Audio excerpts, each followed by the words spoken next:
Legal. Então, Marcos Lima, Priscila, o Carlos.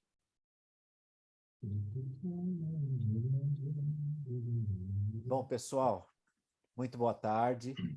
Sejam muito bem-vindos aí todos a mais um webinar promovido pela Fast Solutions, né?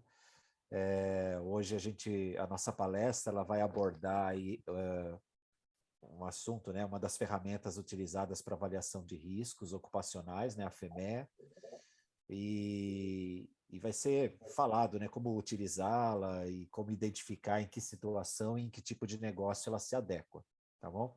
O nosso palestrante, para quem ainda não o conhece, alguém que esteja aqui pela primeira vez, é o engenheiro Sidney Peinado, né? Ele é CEO da Fast Solutions Soluções Integradas e traz uma experiência enorme aí em segurança humana, tá? Ao longo do tempo.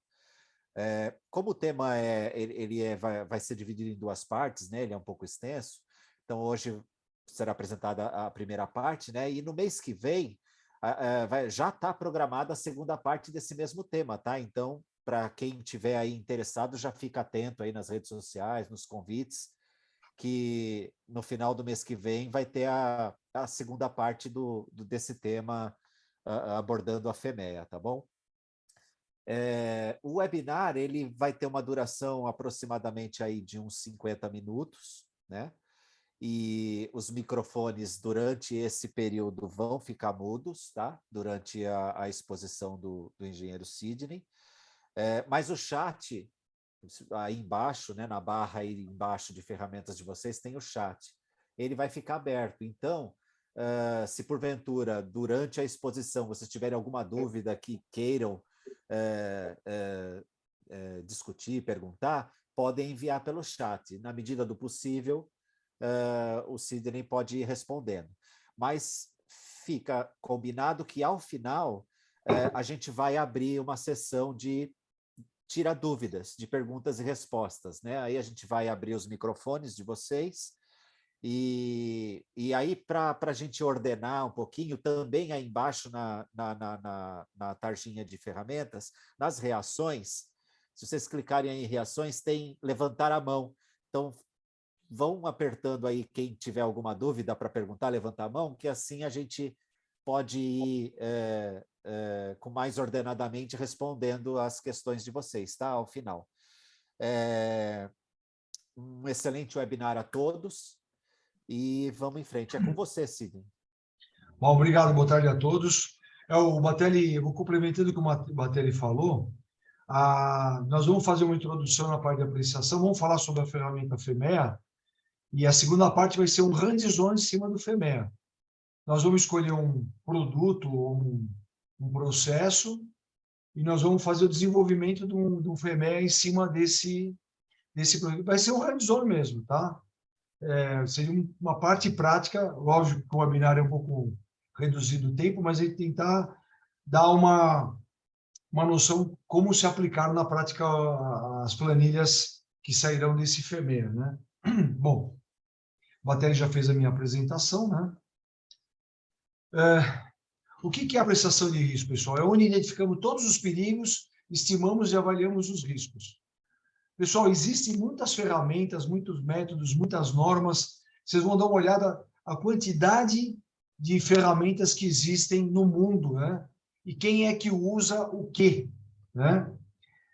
Ou seja, não existe uma receita de bolo, pessoal.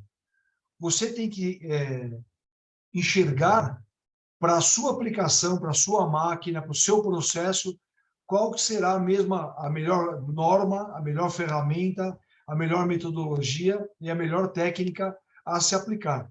Eu vou te dar exemplos, como é a minha expertise, eu sou de processo, sou auditor da Exaida desde 1992, que faz apreciação de processos, eu sou Functional Safety Expert para apreciação de risco de processo. Depois, em 95, eu migrei para a parte de máquina.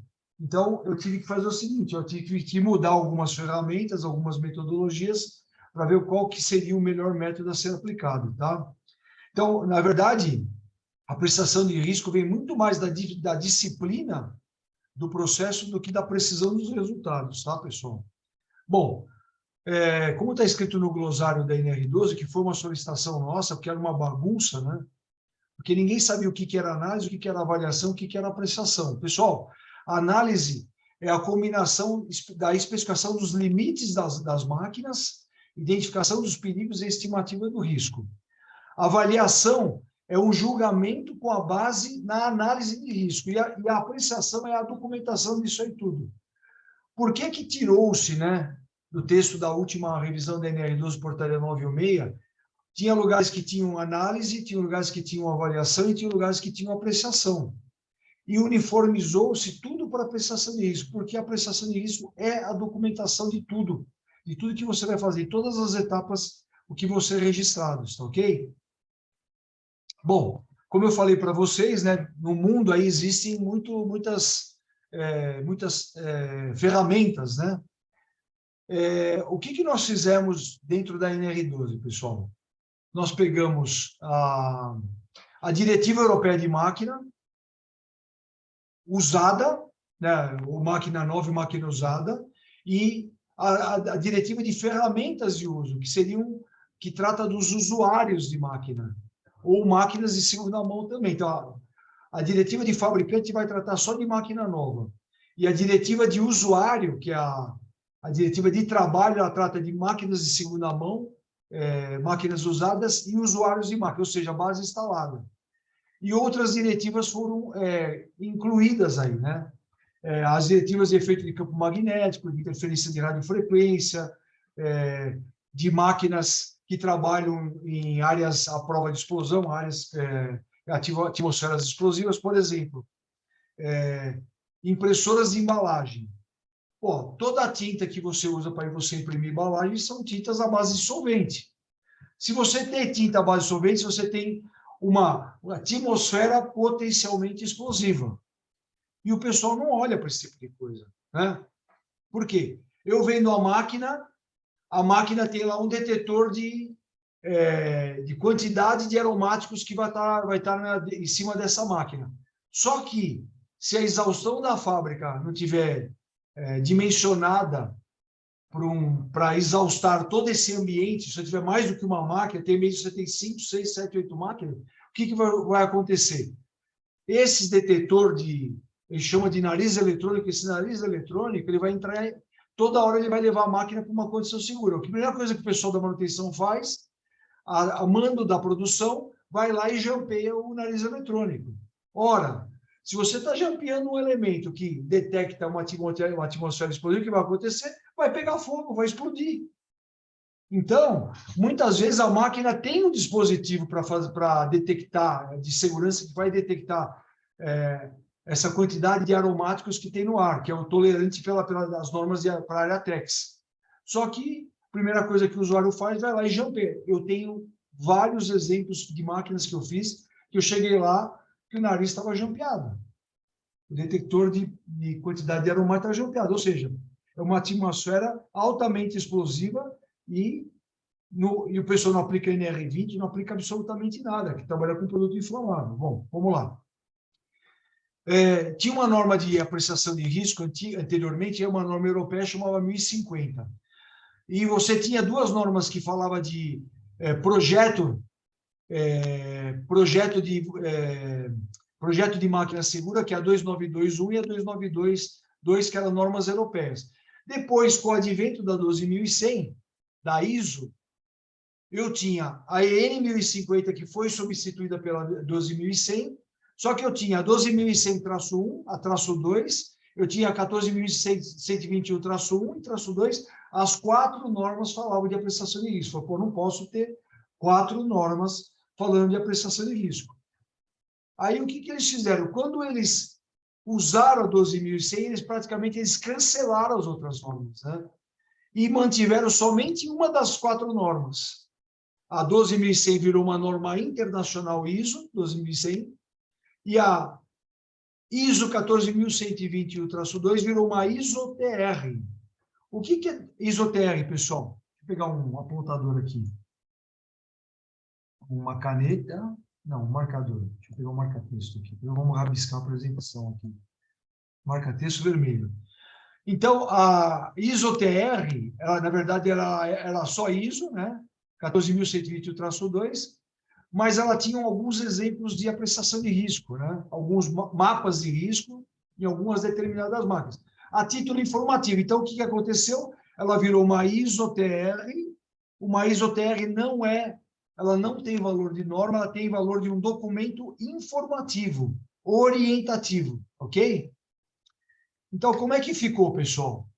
A ISO 12.100 cancelou, a 12.100-2 cancelou, a 14.121-1 cancelou, todas essas normas viraram a EN ISO 12.100 em 2010, aí nós pegamos essa norma lá no CB04 da BIMAC e traduzimos ela, virou a nossa norma de apreciação de risco, a ISO 12.100 de 2013. Aí sobrou a tal da 14.121-2, ela virou ISO-TR, virou uma norma informativa. Hoje nós temos ela, NBR, ISO-TR 121-2. Até alguns exemplos práticos, ok? Bom, só para vocês terem uma ideia como é uma confusão, e cada um faz o que quer, cada um tem sua receita de bolo, nós temos tudo isso no mundo, né?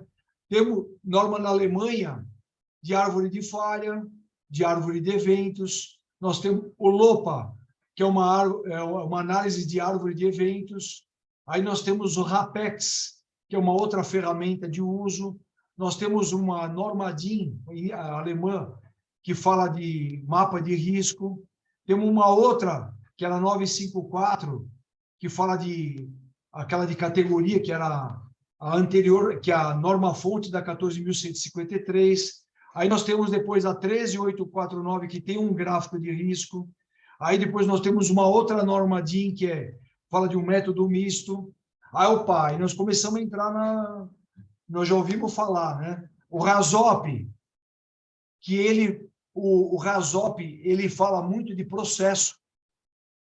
Aí nós temos o FEMEA, nós temos o RAAF, que é um monograma, aí nós temos o KINEI, que é um método numérico, nós temos o NOMATRIX, que é uma matriz de risco, o método Reudenbach, que é uma estimativa de risco, aí nós temos o método ALARP.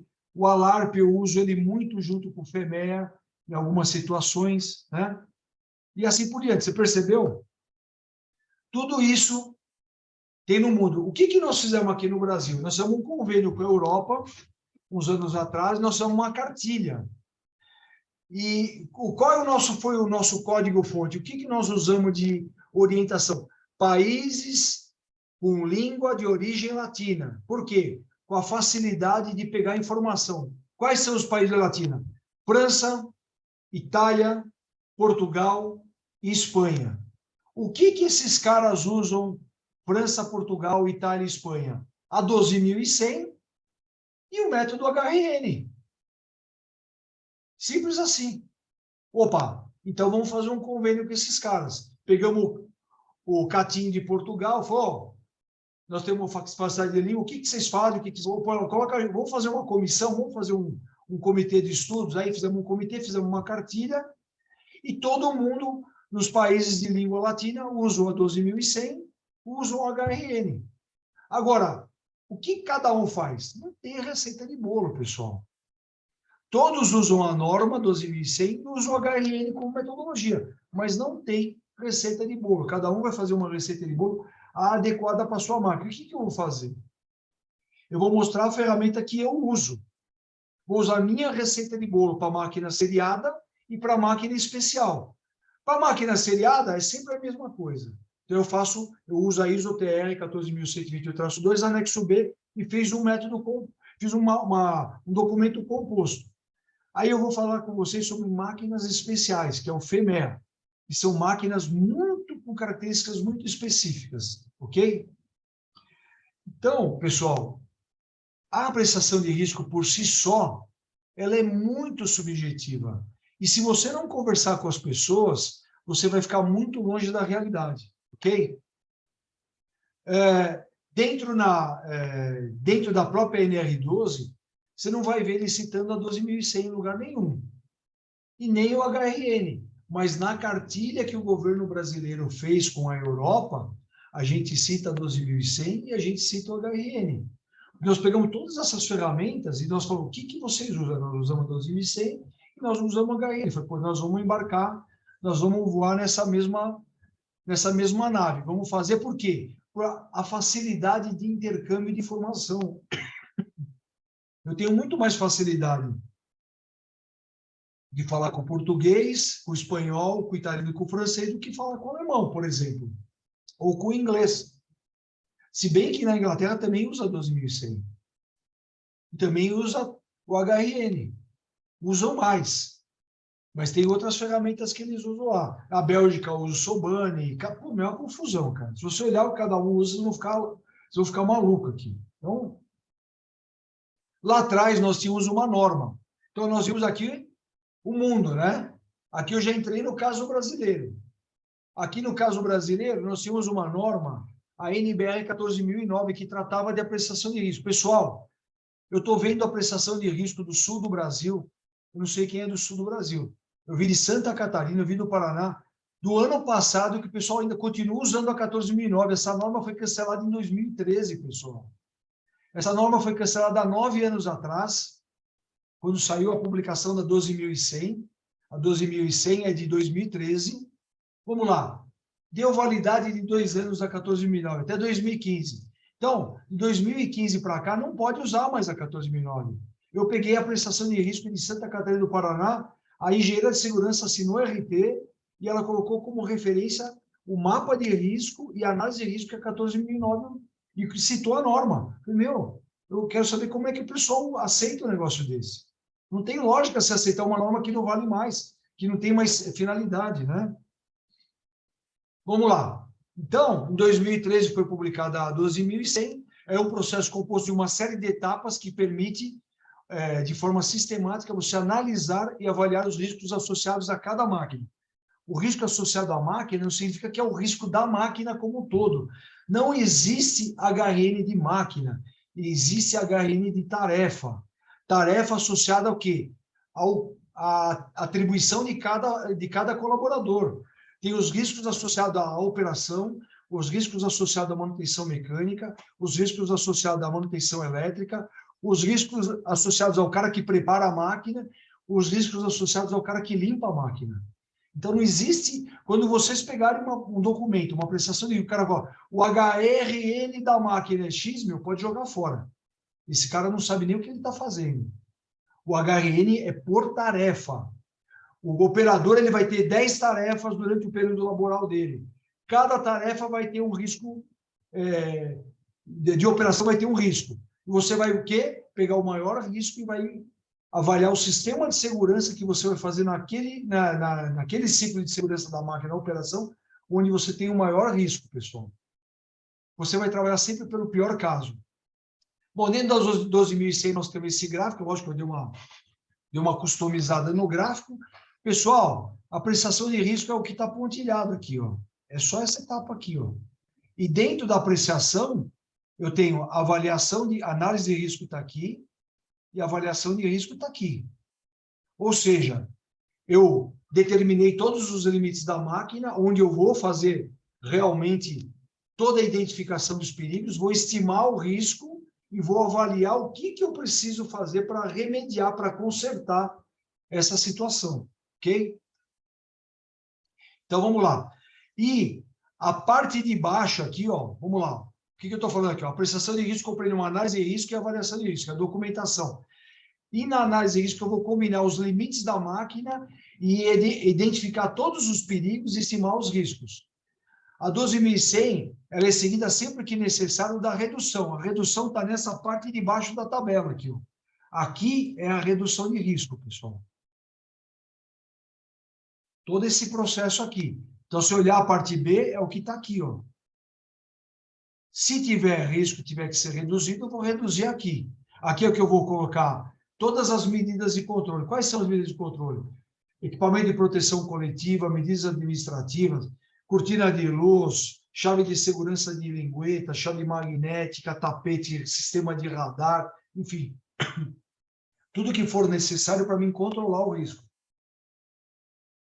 Aí tem os espertos de presente, O que o cara faz? O cara pega a máquina dele e só põe medida administrativa, porque ele não gasta nada. Aí o fiscal chegava, o que você fez? Ah, eu fiz um procedimento, um manual, eu capacitei o pessoal aqui e eu resolvi. Eu falei, não, você é louco. Sua máquina tem grave iminente risco, vai lá e interdita a máquina do cara. E grave iminente risco é pela NR3, não é pela NR12, ok? Uma boa análise de risco, pessoal, deve levar em consideração o uso previsto da máquina avaliada. O que significa isso, pessoal? Toda vez que você vai para uma máquina, você tem que estudar. Se você não conhece o que a máquina faz, você tem que estudar. Então, eu vou lá, eu vou... Por que o inventário saiu da 12? Porque nós falamos para fiscalização. Pessoal, lá na bancada, que eu fiz parte da CTPP, da CNTT, da NR12 e da CTPP agora. Pessoal, vocês estão pedindo um documento, a inventário, que ele é intrínseco à prestação de risco. Eu não consigo fazer a prestação de risco se eu não inventaria a máquina. Se eu não souber para que serve a máquina, quais são as fontes de energia, quantos operadores trabalham, qual o produto que você processa, eu já estou inventariando a máquina. E a hora que eu inventariar essa máquina, eu já consigo determinar vários perigos que essa máquina tem. Então, toda vez que eu inventario essa máquina, eu já sei qual que é o uso previsto da máquina, porque eu estou conversando com as pessoas para fazer o inventário, ok? Aí eu determinei os limites da máquina, identifiquei os perigos, estimei os riscos, analisei, avaliei e eliminei os perigos com as medidas de correção, com as medidas de controle. Esses são os principais passos da prestação de risco. Então, vamos lá. Como é que eu determino os limites da máquina? Segundo a ABNT ISO TR 14.128-2, na etapa de determinar os limites da máquina, é o objetivo o quê? Descrever de forma clara quais são as propriedades mecânicas e físicas, qual que é a capacidade de funcionamento da máquina e para que serve essa máquina e o mau uso dessa máquina e o ambiente em qual ela é utilizada. Aí eu vou determinar todos os passos que eu preciso para começar uma boa apreciação de riscos. E, óbvio, as características e o desempenho que é para a finalidade dessa máquina. Bom, vamos lá. Quais são os limites da máquina, pessoal? Limite de uso é o uso devido à máquina, bem como as formas de mau uso da máquina. Limite de tempo. Utilização de máquinas ou ferramentas ou periféricos, tendo como referência o item 1 com relação ao uso devido ou indevido da máquina. Limite de espaço. Com relação ao posto de trabalho, pessoal. Se a IHM está na posição certa, se o botão de emergência está na posição... Se o operador tem que sair correndo para apertar o botão de emergência, que isso não pode acontecer, o botão de emergência tem que estar no raio de uso dos braços do operador, ok? E outros limites. Quais materiais que eu uso nessa máquina? Ora, por exemplo, eu estou num torno mecânico. Eu vou usinar cobalto ou berílio, altamente cancerígeno. Então, eu já sei o quê?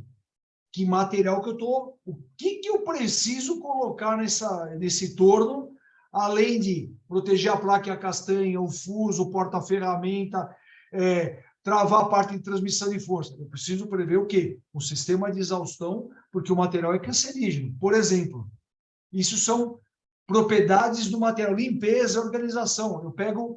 Eu limpo com um produto inflamável, jogo no cesto o pano. Aí o que acontece? Eu estou usinando determinado material, gera uma faísca, cai no cesto, pega fogo. Então, eu estou sabendo qual tipo de produto que eu estou usando, que ambiente que eu estou usando, se eu preciso aplicar NR20 ou não aplicar NR20, que tipo de produto que eu vou usar.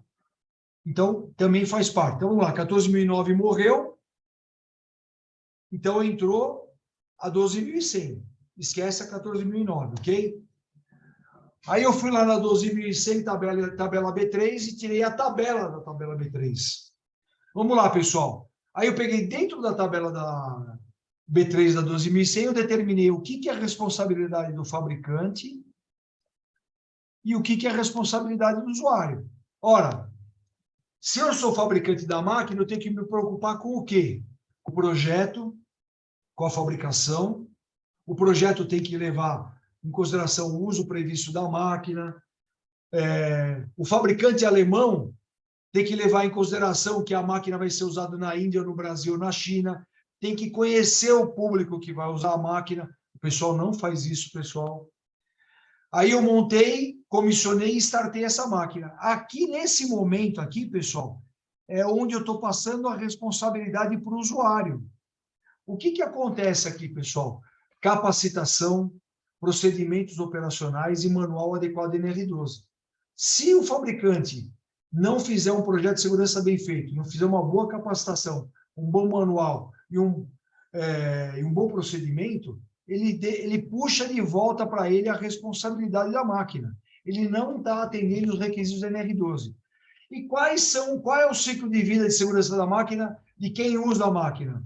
Operação, preparação e setup, manutenção mecânica, manutenção elétrica e limpeza. Aí eu vou lá na tabela B3 da 12.100. Se você pegar essa pizza aqui, eu extraí tudo isso aqui, fiz um resumão do que está na B3. Então, aqui, ó, lógico, eu peguei, dei uma mexida nessa tabela, tirei uns itens aqui da direita e tal, né? Eu botei, ó, aqui é fabricante, então aqui eu começo a passar a responsabilidade para o usuário, desde que eu faça tudo corretamente. Se eu não fizer, eu puxo a responsabilidade de volta para quem fabrica a máquina. E aqui começa o usuário, pessoal. Olha o usuário até onde vem aqui. O usuário vem até aqui. Só que essas últimas informações aqui, ela tem que estar constantes aonde? No manual do fabricante, que é o descarte e o desmonte da máquina. Se você não fez o manual direito, o último item você puxou de volta para você também. Tudo isso daqui está nesse resumão da pizza aqui, ok? É importante vocês prestarem atenção nesses passos, porque na próxima webinar, quando a gente for botar a mão na massa, que a gente for fazer uma planilha FEMEA, eu tenho que lembrar disso aqui, pessoal. É muito importante.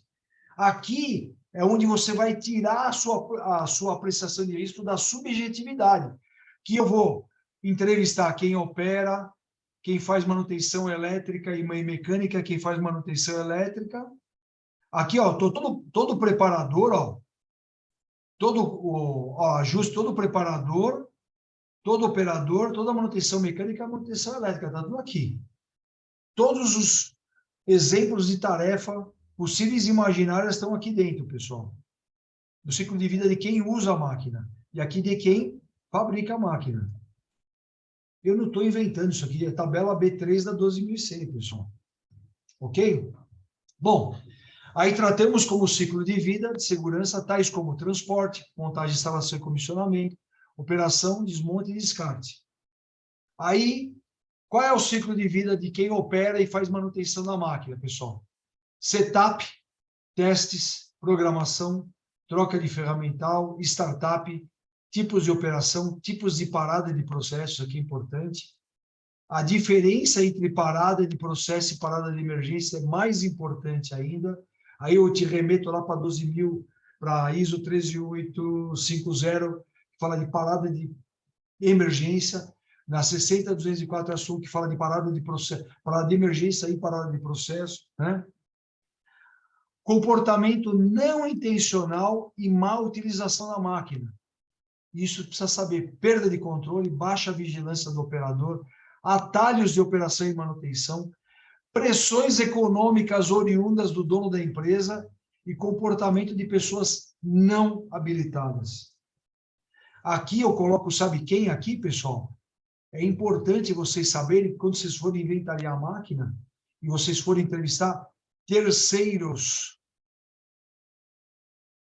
O que são terceiros? Visitantes, subcontratados e mantenedores.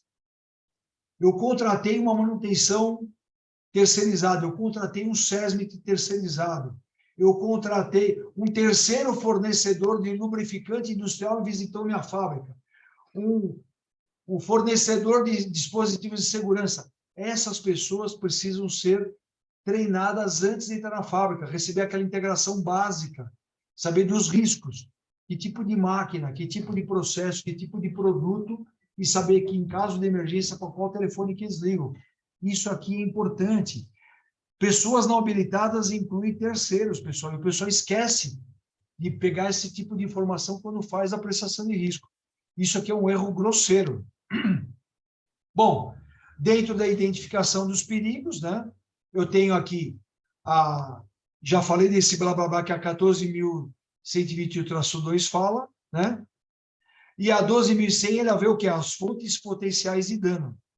Ou seja, onde estão, você vai identificar na tabela B3, nas tarefas. Anexo B, tarefas. Bom, vamos lá. A tabela A1 da 14.121-2, ISO-TR, né, que fala de modelos, ela tem uma tabelinha de identificação. Olha, dá uma fixada nessa tabela. Qualquer semelhança é mera coincidência com o FEMEA que eu vou mostrar para vocês. E ela está onde? Na ISO-TR 14.121-2. Se vocês não tiverem essa nome, eu posto para vocês aí. Tá? Então, ele fala o quê? Ela fala de tipo de máquina, fonte de energia, se tem outros periféricos, outras extensões, quem analisou, qual é a versão, que método que foi utilizado, eu tenho referência, ciclo de vida onde? Tabela B3. Ciclo de vida associado à tarefa que está na tabela B3. Perigo, zona de perigo, aí eu tenho tabela B, eu tenho tabela B1, tabela B3 e tabela B4 aqui. Dá uma olhada, eu tenho as 3 tabelas da 12.100. Eu tenho tabela B1, tabela B3, tabela B4 aqui, ó. Num simples formulário, na tabela 1, lá está na tabela 1 da 14.000, na ISO-TR 14.121-2 já tem um exemplo.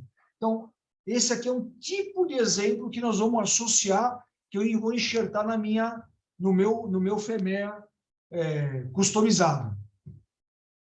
Então, o que eu encontro aqui? Tarefas de operação da máquina estão aonde? Na tabela B3. Manutenção está na tabela B3. Limpeza e setup está na tabela... Estou fixando a tabela B3 para vocês não esquecerem Os perigos estão na tabela B1. As tarefas estão na tabela B3. Exemplos de perigos estão na tabela B2. E cenário, situação perigosa e evento perigoso está na tabela B4. Bom, ainda na identificação de perigo, acidentes graves ocorrem em tarefas distintas à operação. O que são tarefas distintas à operação? Você pode ter uma máquina 100% fechada, pessoal. Se essa máquina está 100% fechada, o operador praticamente não tem risco para ele. Onde que acontece a maioria dos acidentes? No setup, na manutenção mecânica, manutenção elétrica e na limpeza da máquina, que são as tarefas distintas às tarefas de operação. Comumente negligenciado nas apreciações de risco, pessoal, não existe identificação de perigo nessas tarefas e no comportamento humano não intencional e ao mau uso da máquina, pessoal. Isso você só vai conseguir descobrir se você conversar com as pessoas. Bom, dentro da 12.100, eu tenho a abordagem de cima para baixo e a abordagem de baixo para cima. Então, vamos lá. O que cada um... Eu tenho a tabela B1, que são os perigos, e a tabela B2, que são origem e potenciais consequências. A abordagem de baixo para cima, pessoal, começa examinando todos os perigos das máquinas, em todas as tarefas, tá? De todas as formas possíveis. Sempre associando os perigos à tabela B2. Tabela B1 tem uns exemplos na tabela B2. Esse perigo tem a ver com qual origem e potencial consequência da tabela B2. Tá? Então, de baixo para cima é uma análise mais profunda, que eu parto do perigo para o dano. E não depois do resultado do dano para o perigo, ou seja, já aconteceu. Então, a tabela de baixo para cima, ela é a abordagem mais profunda e mais abrangente, tá, pessoal? Aí depois, eu identifico os perigos com a aplicação do formulário que eu tenho a tabela B4, eu tenho algumas origens relacionadas a eventos perigosos. Se você olhar aqui, ó, esse A1 tem exatamente o que eu estou colocando nessas planilhas, B1, B2, B3 e B4, que está onde? na 12.100. Pessoal, tem que debulhar essa 12.100 aí. E buscar na 14.120 alguns exemplos práticos. Tá? Bom, aí eu faço a estimativa de risco, que eu pego relacionado a um perigo, é a função da gravidade do dano, né? Mais a probabilidade de ocorrer o dano, ok? Aí ele tem um modelo de uma matriz de risco dentro da 12.000. Isso aqui são modelos, pessoal, não é para você seguir isso aqui. Eu, por exemplo, não sigo esse modelo aqui. Eu tenho o meu modelo eu fiz a minha receita de bolo. Isso aqui é um exemplo. É um exemplo de uma matriz que está onde? Nessa norma aqui, pessoal. Aí ele fala o que é catastrófico, ele fala o que é grave, ele fala o que é moderado, fala o que é baixo. Tudo bem, dá uma explicativa dessa matriz de risco aqui. Tá? Aí na 12.100 ele fala das ocorrências dos danos. Aí ele vai falar o quê? Sobre frequência e duração da exposição ao perigo, número de pessoas. Qualquer semelhança com o HRN é pura coincidência, né? Frequência, número de pessoas, pessoa que executa as tarefas, operador, mecânico, eletricista, limpador e preparador, né? Histórico de acidentes, toda vez que eu chego na empresa, me dá um mapa de acidente para me saber onde tem a maior incidência de acidentes na sua empresa, né? Ambiente de trabalho, fatores humanos, confiança nas funções de segurança, possibilidade de burlar, adulterar as medidas de controle, manter as medidas operacionais e evitar os danos. A ocorrência do dano é muito provável, provável, improvável, remoto. Aí eu tenho a severidade, né? Eu tenho a frequência, a probabilidade. Aí ele vai citar o quê? Ele vai de novo lá e te fala, olha, na ISO-TR 14.121-2 tem um outro exemplo aí, como é que você deve estimar o seu risco, com relação à severidade, à frequência, à probabilidade de ocorrer e a possibilidade de evitar o dano. Parecido com a 14.153, tá? Dá uma quebradinha. Aí você tem os índices de risco aqui.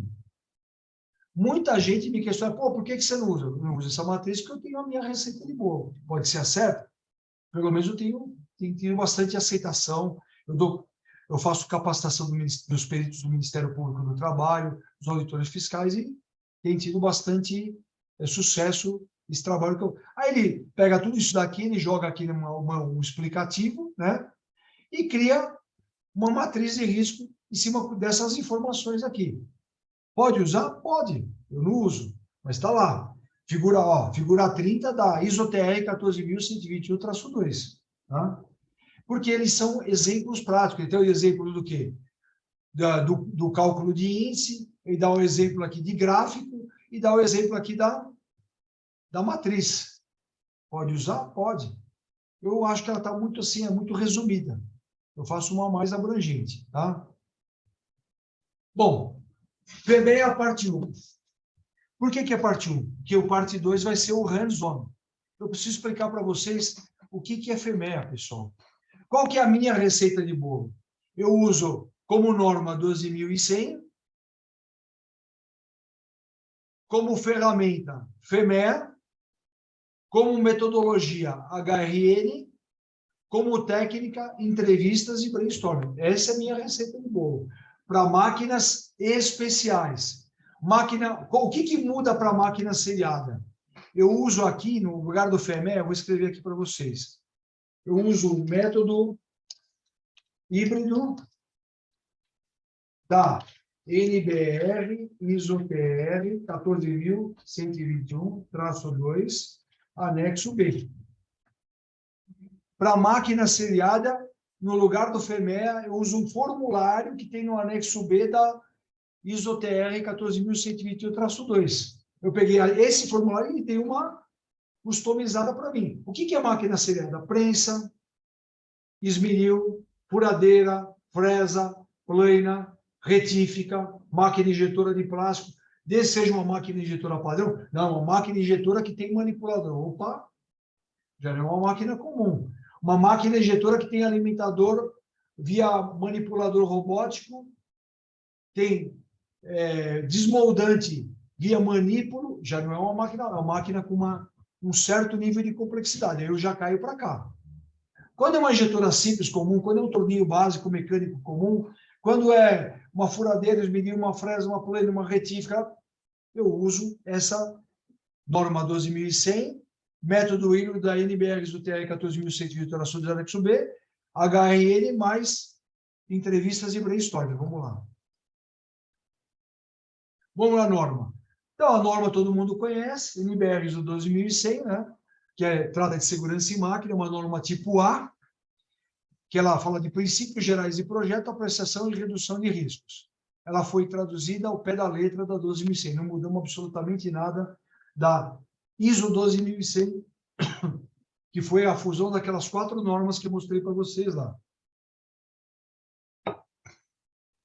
Que tem aquele mapinha de risco, né? aquele formuláriozinho que determina os limites de máquina, identifica os perigos, estima o risco e faço as medidas de correção. Aí depois eu tenho o FEMEA, que nós já passamos isso aqui lá atrás, não vou perder tempo de falar isso aqui para vocês de novo, por isso que eu já falei lá atrás, né? O que é o FEMEA, né?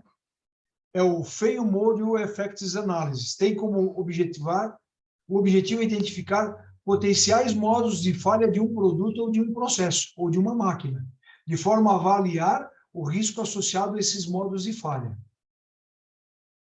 Ele fala o seguinte, que a aplicação do FEMEA, como tem FEMEA, vários tipos de FEMEA, ele impacta direto. Eu vou te falar sobre o FEMEA hoje, não do meu FEMEA customizado. O FEMEA customizado nós vamos ver no hands-on, que é no próximo webinar, ok? É a parte 2, é o mão na massa.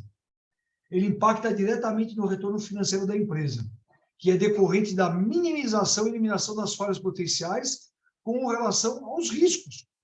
Se eu tenho risco, se eu paro máquina, se eu mutilo pessoas, eu vou ter prejuízos. Eu vou ter hora máquina parada. Então, o FEMEA tem tudo a ver. Então, eu tenho o FEMEA de produto, de processo, de sistema, de serviço e de software.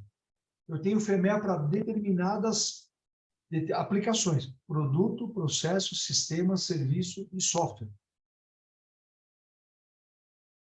E o que fala os FEMEAs de uma maneira geral? A falha, a perda da função quando ela é necessária. O modo da falha, como você observa o dano causado.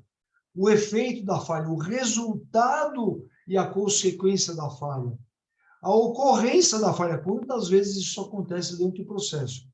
A severidade da falha, o quão grave é a falha e quando ela ocorre. E qual é o mapa de risco? É o RPN. O RPN está associado ao FEMEA. Como o nosso FEMEA é diferente, eu vou usar o HRN, que eu fiz um customizado HRN para mim. Esse aqui é o HRN que eu uso, que não tem nada a ver com o HRN original, né?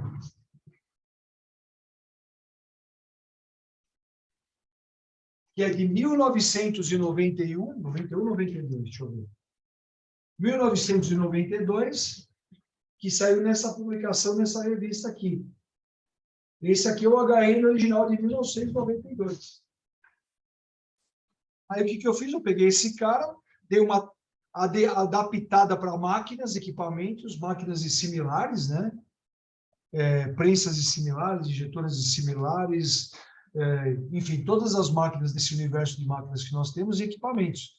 Eu, em vez de usar o RPN, eu vou usar o HN. Por quê, pessoal? É fácil entender. Eu vou pular tudo isso aqui, porque FEMEA, isso aqui nós vamos ver no hands-on, que é o nome do componente, a função, a falha, efeito, tal, tal. Então, ações e procedimentos, classificação e frequência da ocorrência, classificação da detecção, ações e procedimentos atuais, recomendados, responsabilidade, data, tal. Então, o mapa original do FEMEA é isso aqui. Ele fala do quê? Do nome do componente, da função do componente. Então, eu vou falar o quê?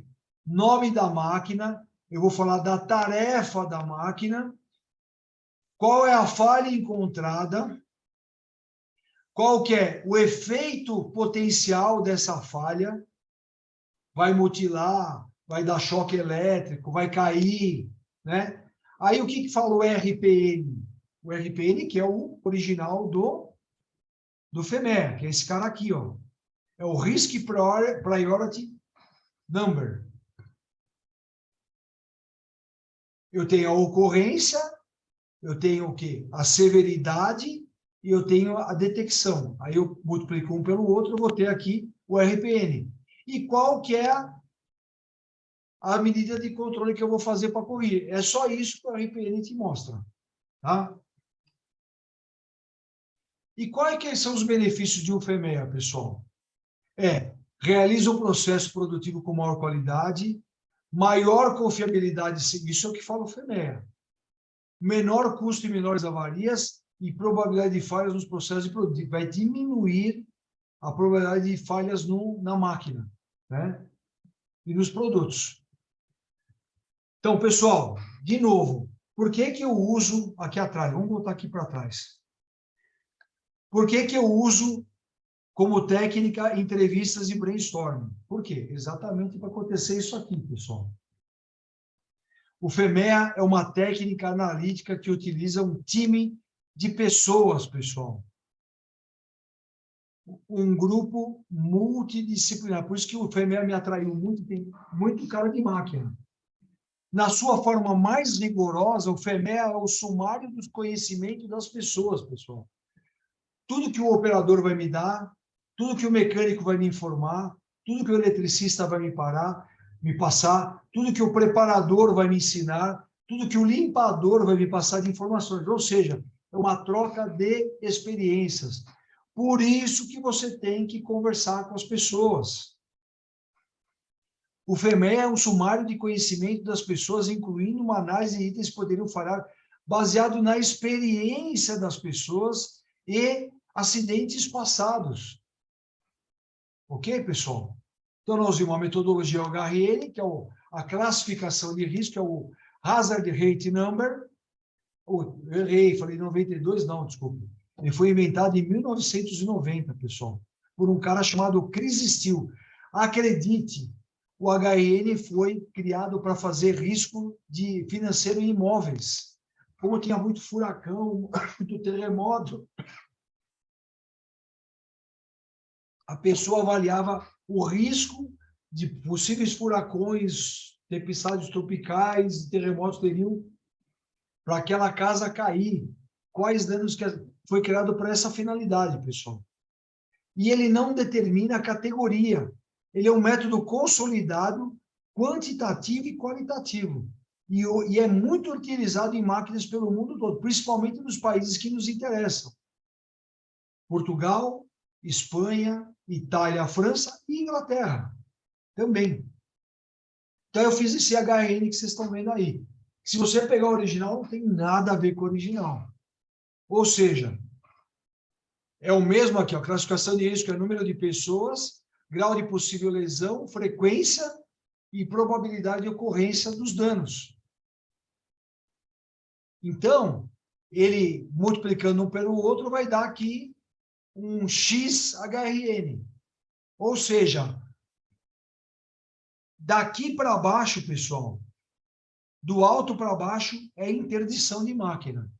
Se o fiscal entender que o risco alto vai levar a uma lesão, ou seja, ela leve, média, ou permanente, ou morte, ele vai interditar pela NR3, pessoal. A partir de grau... Por isso que a gente fala, quando faz a prestação de risco, quando a gente vai fazer o conceito técnico, fala, vamos elencar primeiro todos os riscos altos das máquinas, que é o que nós temos que tirar da frente primeiro. Ok? Então, DPH é severidade, FR é frequência, PR é probabilidade de ocorrência do dano e NP é número de pessoas.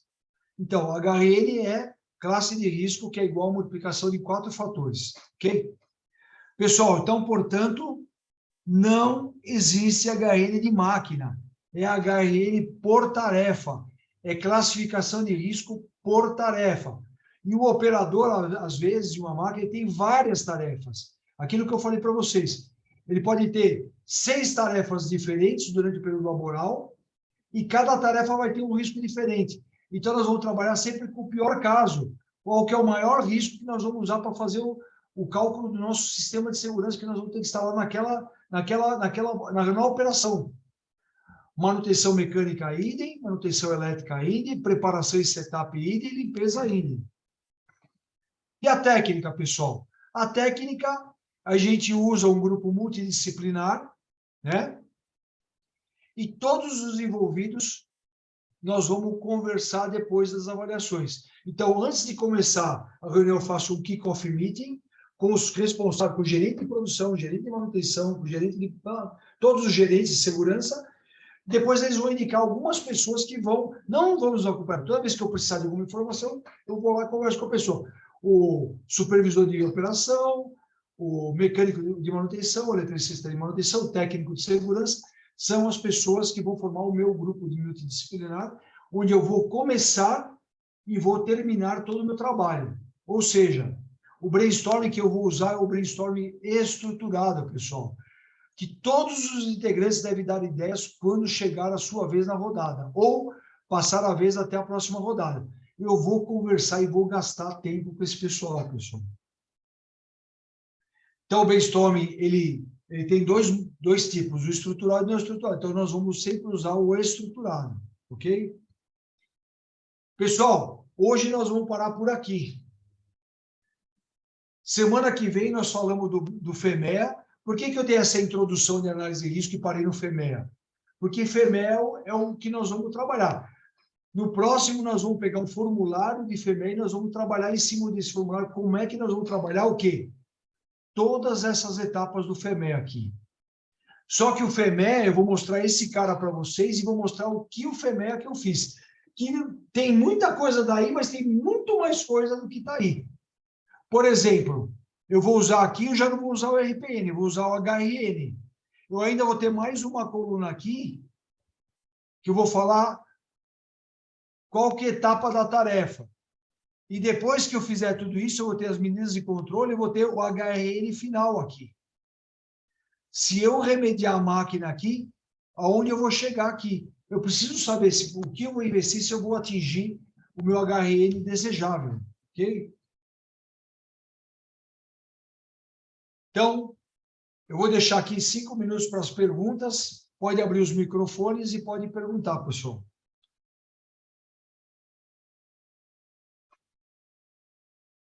Os microfones estão abertos.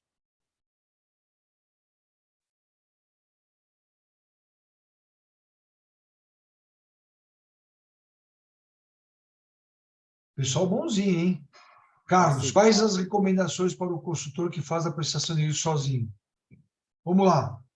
Recomendações. Ter conhecimento de elétrica e mecânica.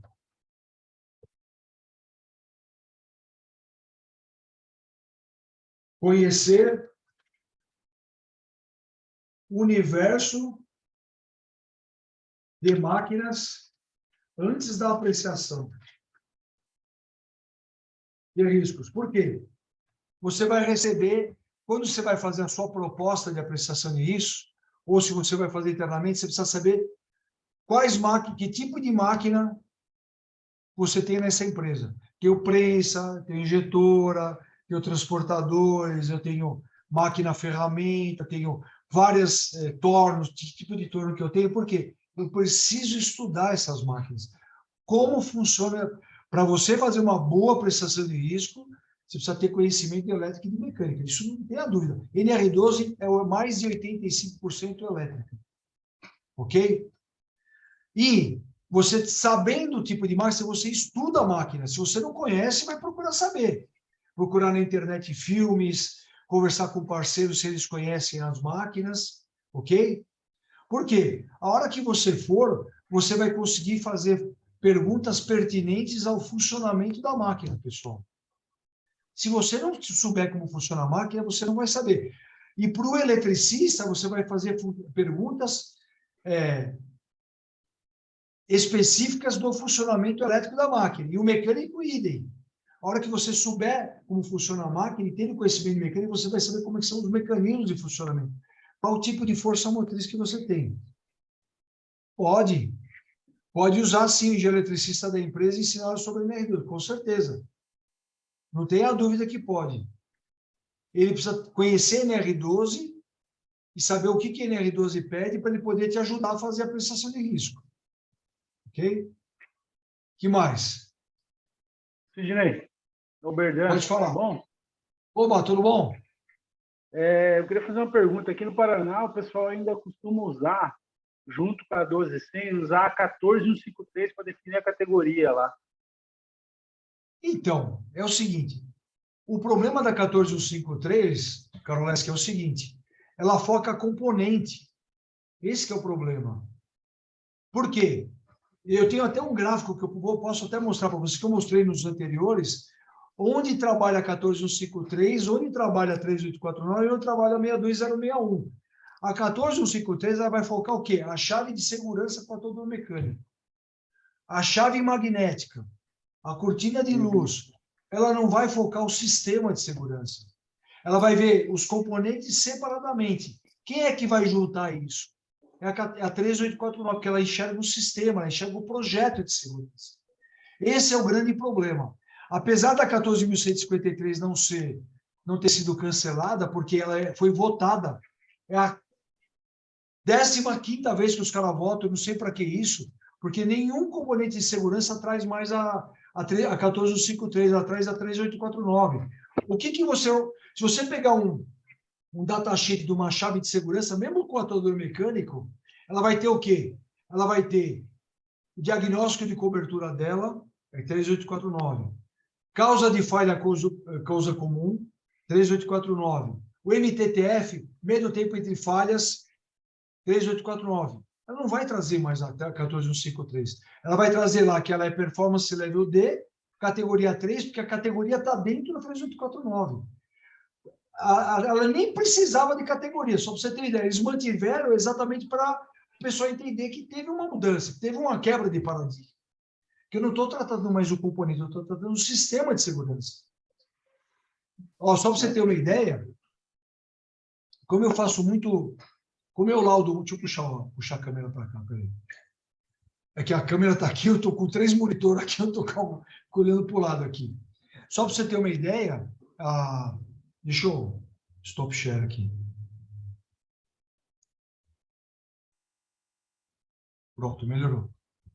Só para você ter uma ideia, eu faço muito parecer técnico para fabricante de máquina alemã, austríaco, italiano, muito.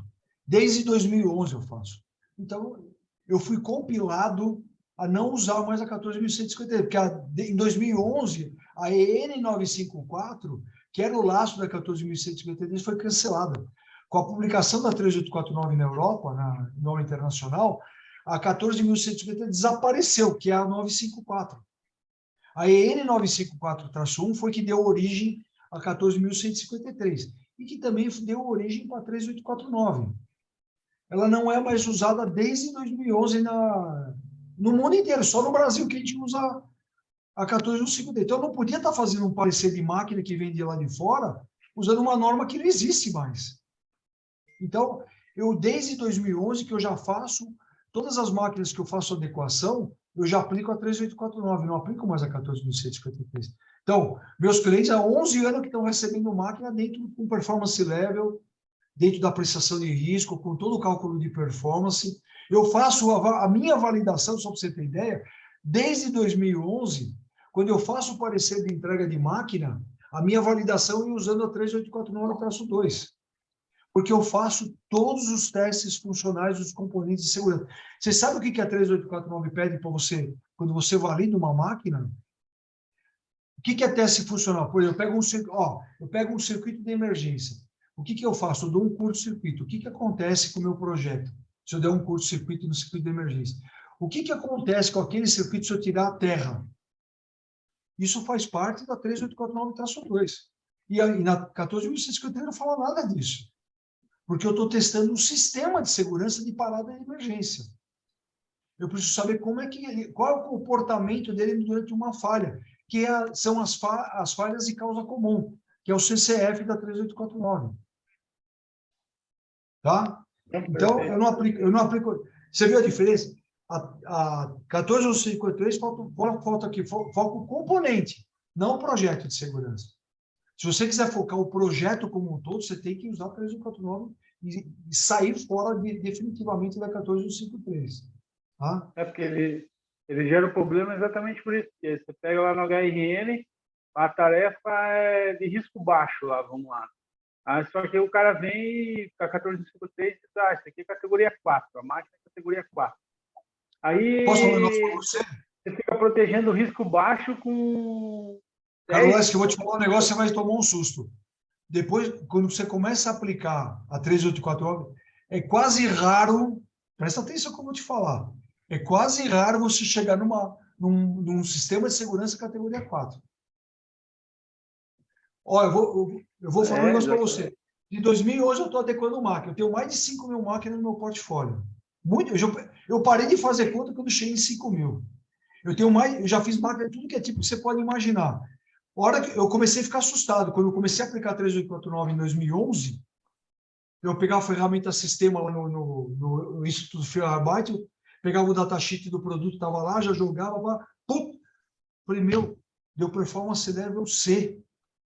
O C cai 3 para 2, 2 para 3. Falei, alguma coisa está errada. A 14.153 da 4 está dando 2. Então, não dá para comparar. Nós estamos comparando coisas totalmente diferentes. E os fabricantes de máquina alemão, que eu faço laudo em cervejaria, indústria de Coca-Cola, conheço toda a cervejaria do Brasil, a hora que eu falei para o cara, sinto muito, mas sua máquina não dá performance level E, mas nem a pau. Cara, não é possível. Eu falei, eu quero a tua apreciação na parte de projeto para saber. O cara me enrolou. Cadê o cálculo de performance do teu projetista? O cara me enrolou. A hora que caiu no meu colo, deu performance level D. Exatamente no cálculo que eu tinha. Ou seja, não dá CAT 4, dava CAT 3. Sacou? Por quê? Porque ele tem um monte de inversor de frequência na máquina, ele tem um monte de servomotor, e nenhum inversor de servomotor da categoria 4. Eles dão no máximo CAT 3. Qualquer coisa que você colocar no projeto de segurança que não dá categoria 4, esquece, não vai dar nada da categoria 4. No máximo que vai bater é performance level D. O 3 com pé no 4. Por quê? Nem todas as falhas serão detectadas. Perfeito. O CAT 4, você precisa ter um nível de segurança tão ferrado, um monitoramento tão perfeito, porque todas as falhas serão detectadas. Você não vai existir mascaramento de falha. O CAT 3 vai ter mascaramento de falha. E o diagnóstico de cobertura para chegar a CAT 4, ele tem que ser alto.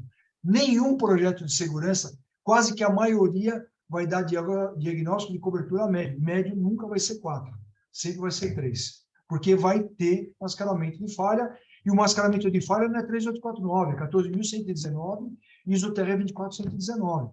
Lá você vai ver o que é o mascaramento de falha. Você vai entender por que eu estou falando isso. Por quê? O que o pessoal esquece, Karoleski? Que fio também faz parte do projeto de segurança. Estou certo ou estou errado? Você não precisa de fio para ligar tudo? Aí começa... Aí fala, qual é a qualidade do fio que você usa? A bitola está dimensionada corretamente para a carga ômica que você vai precisar? Aí você começa a questionar, o cara fala, não sei, nunca fiz isso. Você faz o cálculo. Se você fizer o cálculo, você vai ver que vai ter problema. Aí quando você começar a chegar nesse nível, aí você vai perceber que raramente você vai atingir o performance level E em sistema de segurança. É por isso que veio a 3849. É para provar que o primeiro passo foi legal, foi válido lá 14.153. Só que agora esquece. Beleza?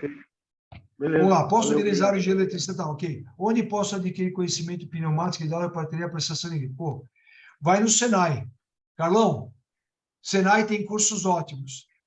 Eletricista enrolador, primeiro de eletricista, depois força e comando, depois eletrônica. 1 ano e meio você sai um cara entendido em elétrica. Aí você vai para pneumática e hidráulica e vai fazer a mesma coisa.